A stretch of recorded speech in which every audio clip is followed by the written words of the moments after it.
Hello family, welcome back to my channel travel is dream. তো কেমন আছো তোমরা সব? আশা করি তোমরা সবাই ভালো আছো।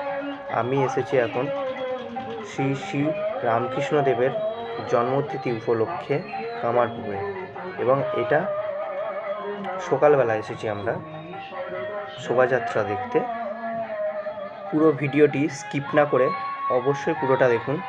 খুবই ভালো ভিডিও হয়েছে এবং অনেক কিছু দেখারও আছে, মজাদার।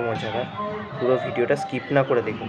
আর কেমন লাগলো অবশ্যই কমেন্ট করে জানাবেন।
ভিডিওটি ভালো লাগলে অবশ্যই লাইক, শেয়ার, কমেন্ট এবং সাবস্ক্রাইব করে বেল আইকনটি প্রেস করে পাশে থাকুন পরবর্তী ভিডিও নোটিফিকেশন আগে পাওয়ার জন্য।